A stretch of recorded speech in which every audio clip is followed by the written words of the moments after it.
Hey you guys, it's Peter, and I'm back. And honestly, I really didn't think I was gonna be back, okay? I made the video yesterday, if you guys watched it, that said I can't do this anymore. And I talked about how I am aggressively being bullied on an astronomical level on YouTube, okay? The love and support that I got across the board was overwhelming. So first and foremost, thank you so much for the love and support that you guys gave me. I just didn't even really know how to respond. I did read the messages last night, so thank you so much. I'm trying to respond to a lot of the messages. If I don't get to yours, I apologize. But I wasn't really sure what I was gonna do. And I knew that for me, I either needed to completely leave YouTube and be done with this, or I needed to take this as a learning experience and move on and do something positive with it. I will not be addressing today any of the bullying or any of that stuff that has happened to me. There have been a lot of people that have come for me since I made that video and called me a bully, again, a pathological bully, a victim, on and on and on. And I am not going to even entertain those things. But I do want to explain to you why, on a level, this really bothered me, okay? I made a video in October, which I will link below, called How to Get Over Bullying. And it describes in detail, with pictures, how I was bullied from first grade all the way through high school, okay? As a result of that, I have worked my entire career with anti-bullying campaigns and helping teenagers get through bullying. I even wrote a book, which is an anti-bullying book, okay? So all of that together, to then turn around and have somebody call me a bully after I have apologized for my behavior, tried to learn and move on, has been really, really, really painful for me, okay? It would be like if everything that you've dedicated your entire life to, somebody comes in and just takes it all away from you and says, no, you don't deserve that, right? People are attacking me on every level. So I'm not going to address that today, but I was laying in bed last night and I was thinking about this, and one thing that a lot of people don't know on here about me, because I don't talk much on this channel about my writing career, is that I have been a guest blogger for the Huffington Post for quite some time.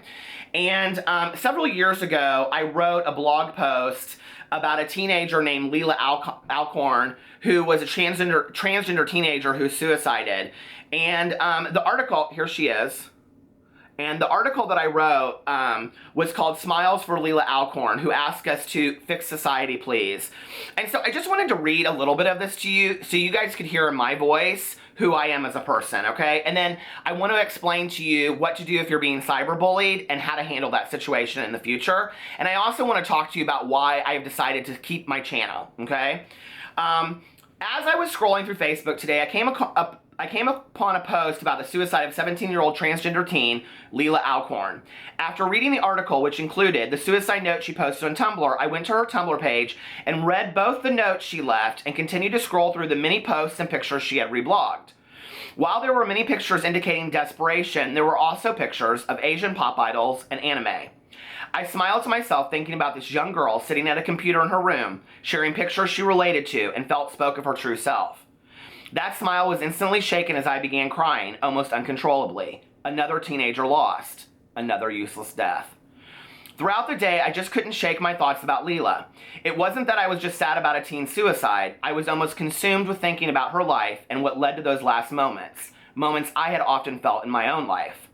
When I read that her mother had misgendered her by writing on Facebook, my sweet 16-year-old son went home to heaven this morning and apparently erased her suicide by adding, he was out for an early morning walk and was hit by a truck. I was even more saddened that a parent could still be in so much denial and possess such a lack of respect for a human life, especially that of her child. I don't believe in shaming, and I can't imagine living the rest of my life knowing that my direct actions and words had led to the death of my child. Forgiveness is much more powerful and usually more difficult. I don't think shaming Leila's parents will make the situation any better, and in her suicide note, Leila clearly states that their actions weren't the only reason she decided to kill herself. Years ago, I saw an interview with writer Toni Morrison on the Oprah Winfrey Show. During the interview, Morrison said, "It's interesting to see when a kid walks in a room, your child or anybody else's child. Does your face light up?" That's what they're looking for. When they see you, they see the critical face. Let your face speak what's in your heart. It's just as small as that, you see. Oprah responded by saying, and that's how you learn what your value is. Not by what the person is saying to you, but what you feel. I've often thought about that statement, especially since validation of others has been so important to me since I was a small child.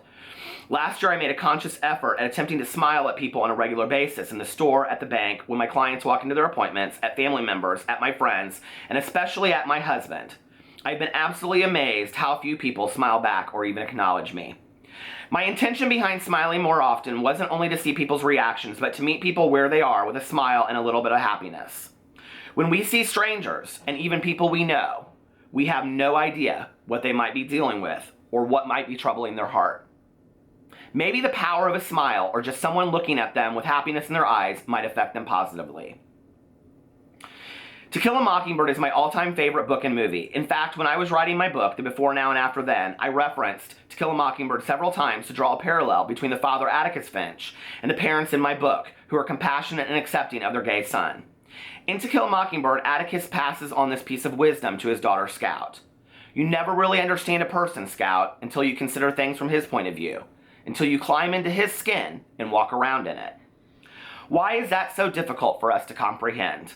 I just don't understand why, with all the hatred, war, and disease in the world, we aren't more loving and accepting of each other, especially our children.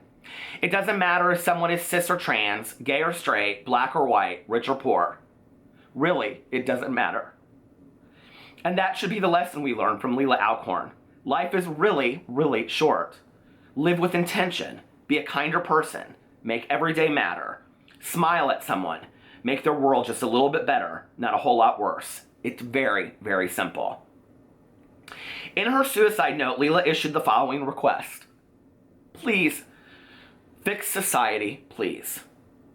If we all just sat back, shut up, and listened to our children, not just our biological children, but all of our children, we might learn a thing or two. They're speaking to us, and we're not listening. That's why the teen suicides continue. That's why drug use is rampant, and kids do not believe in the It Gets Better project. We are not listening to them, and we're not doing anything to make it better. Teenagers don't have any power, but we do. It's our time to make a difference before it's too late, and one more teenager dies. I never knew Leila Alcorn, but I wish I had. It probably wouldn't have changed anything, I know that. I don't have that much power, but she has changed me forever. And from now on, whenever I look into a stranger's eyes and smile, I'll be thinking of Leila, and hopefully you'll do the same. I was thinking last night about all of the teen suicides that have happened in the last 10 years as a result of people being cyberbullied and told, just get over it, just go on, ignore the negativity. It's okay. It's part of what goes on with all of this. It's not normal. It's not okay. There's no part of this negativity that is okay, okay? To have a YouTube channel and have somebody say to me, just ignore the negativity, ignore the hate, that's what they want, does not make the hate okay. I have made a conscious decision to keep my channel up because if I don't, the bully has won. If I take my channel down, I am no longer passing on positivity, inspiration, and motivation to the thousands of people that comment and like my videos on a daily basis. Thank you so much for allowing me to come into your lives. Thank you so much for allowing me in some small way to affect you. I think that's what the world should be about. I'm not going to address the errors of my past. I have already done that. Life is a learning experience. Hopefully we will move on. But I am keeping my channel up for the following people.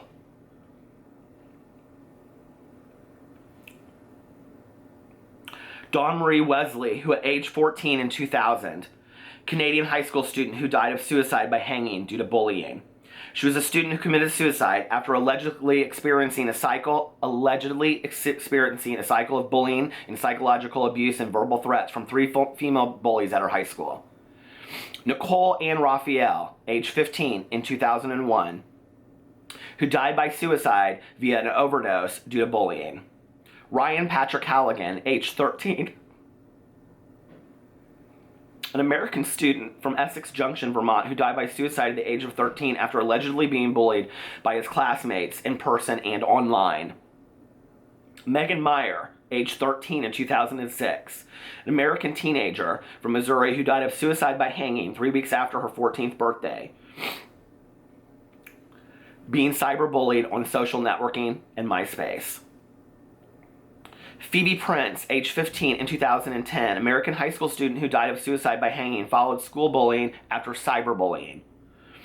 Tyler Clementi, age 18, a student at Rutgers University in Piscataway, New Jersey, who jumped to his death from the George Washington Bridge on September 22, 2010, after his roommates posted a viral video of him kissing another man. Jamie Hubling, age 15, died by suicide in 2011 after being bullied and cyberbullied. Jamie Rodemeyer, age 14, a bisexual teenager known for his activism against homophobia and his YouTube videos to help victims of homophobic bullying. He died by suicide, allegedly as a result of constant bullying.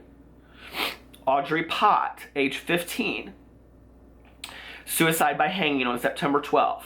She had been allegedly sexually assaulted by 3 teenage boys at a party days earlier and was posted online, accompanied by bullying. Amanda Todd, in 2012, age 15, a Canadian high school student who died of suicide by hanging due to school bullying and cyberbullying. Kenneth Wayshun, age 14, was a teen who is known for his suicide, which raised the national profile on gay bullying and LGBT youth studies. Then 14 years old, was allegedly bullied in person. Death threats were sent to his mobile phone, and he was the subject of a Facebook hate group. Jaden Bell, age 15, was an Oregon youth known for his suicide, which raised a national profile on youth bullying and gave victimization and bullying. Bell, a 15-year-old gay youth, was allegedly intensely bullied, both in person and on the internet, because he was gay.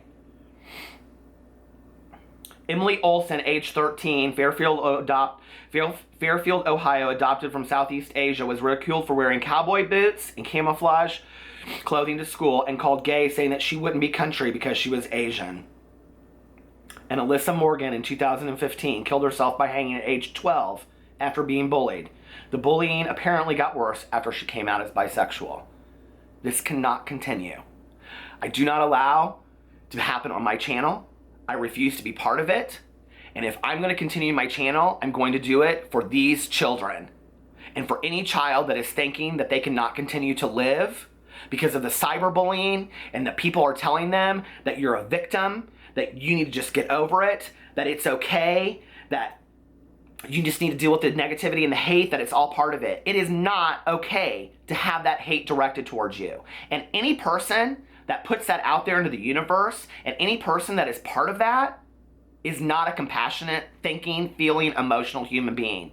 They are a sick bully, and they need help as well. We need to love the bully, and we need to love the bullied. At some point in this world, we have to understand bullying through love and forgiveness and compassion and move on. We cannot have one more death. My channel in 2017 will be dedicated to positivity, to motivation, and to inspiration. I promise you that. I love you guys. We're the Wolf Pack. Please stick around. There's a lot more to come. Bye.